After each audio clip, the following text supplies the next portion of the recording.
Cuasaí Peile dul an nearcanar to Ciarraí. I shelf maint na riota an líana bhí chun San Vacuir agus trí chréibh club an aireocht le haing iad a stop FFSA. I ggéar stop a chuirlinn a rúthar a mouth a hain bhí Ros Comáin, faoi stúr Manastóir nua Mark Dowd. Bhí dáithid mór agus más a flairte I gcail arnad an count seo.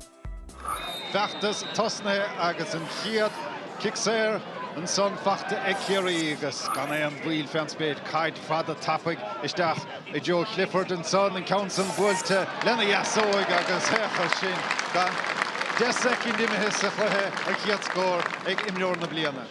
sé scaoileadh leis a gcaid agus é sin diantaige ach íon tasan níomh sé ar bolla beirt agus é buirte na sé capta Ros Comáin diomid Murta sin anna chaid isteach go dara Craig anna hábháil ar fad an son ag Shane Murphy ach bhí Ciarraí anna oscailt an son. Well chaidar an chaid agus é amach an son agus cíimiad a gháil isteach sin anna pas ó Diarmuid Murta agus well dara Craig anna hábháil tis son anna háiteach anna hábháil tó Shane Murphy chomá.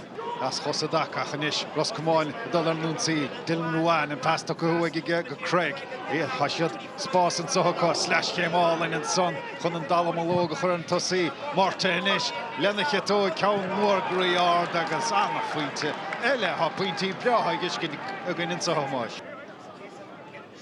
Seaní sé inis ar Lord na caide agus é fachtaige an bótasá I garisteach. Siarga Tomás Kennedy lena jasóig agus mai an son Harris an trastáin anna faointe fad ón bharóg ná fuileach na imíonna dír.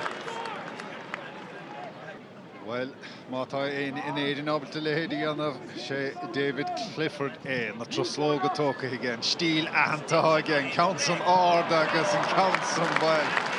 Chluisin sibh an slua a howlan son sa tastáin Taíonn sé son agus sin písa alína ó ar osa.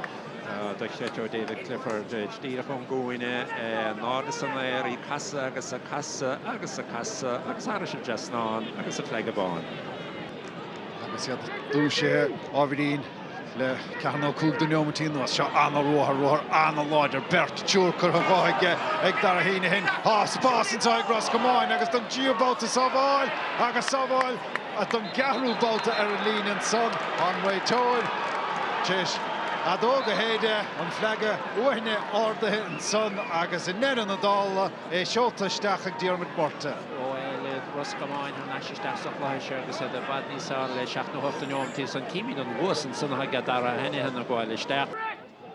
Tony Brosnan le fuir na bróige sin ceann dain séireach beidir go dtiteach sé gearra anna gháil an son istigh ag an gnéad a thóg agus in ceann son bhil sin anna bháidir fad ó Tomás Kennedy. Yes, bhí mar painter níos luhéile headnáir de meteach sa ceann óig sampla úntach an son ach cad a bhí go mar jaolaid ná well bhín cic chéin anna bhaid ceapscrib sé tú fé scór a chuile gháil ard gháil ar fad ó Kennedy agus gan éon ile na néachraige a sí críochna sa líonaige. Agus dul a ruthar níos a Patrick Gavindor.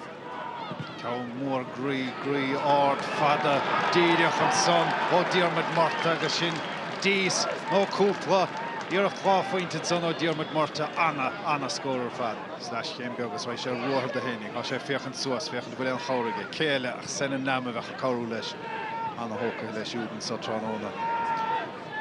An sele bláh seoltaige fé mar háige dara Craig I garisteach lethú le Jonas Brick agus sin ceannas na Buaicphointí is fearrtha feice higann in sa omránón ó Hara Craig. Tony Brosnan inis Saul go Mícheál Burns garisteach an báta áirithe san íhéach Kennedy Hanson pas eileisteach tras na bíal bháide agus láh an áirdeag an réitóid me sé sin a gháláh amach clíhánach leis énig beg go dain cicéadicin son agus a ríist útamáile sin gaiid ó Ros Comáin buirte na sé Ciarraí cúpla pas agus cicéadici có. Count an tóca agus bhaid. Is rágra cúpla meoire Ciarraí an cicnéadice thógant agus ní dóling go dócha chéine go ceann ní bear násán. Cíimiad is a ríise peitin stílthaige cúpla stepbeag agus rincebeag agus báidúir chu ondaibh mí heachtaige By the Risha, Lenny Katoig, Art Kikirkin, so no David Clifford. So as Hofada, let Diarmuid Murta agus Carúlón sa Caleb Kyo. Hashe Craig Aristanish, Craig, Hashe Avadamach, Achmata, Nira Shero Adamach, an count son ar a Buaicphointí fachtan díos fachtan son ag dara Craig agus há sé siúd ag immer gonútáta chomá a Ros Comáin. Inis an bharna álaidú cod do réir chéile ní lech Pointe a bháin idir na fórn inis. Ína do rééis seo sa chiad le chuidir roint Buaicphointí ar gúil sa chiad le agus andar her náis. Agus é díar an dácha cían íanamn sa dara le. Craig slash chéim únta bert chur gáige brúach réir ile anna géal ach ní chur son cís cás ná cathú ar bhara Craig agus inis amidir chóthar go ríist. Tís múrán den seileh láint láh seáil agus ach cáran saige slash chéim an son o Jack Duggan a tút fé agus a bin Pointe chuir Ros Comáin chun cín se go dain agus go darafa agus sin an dara Pointe ag Duggan.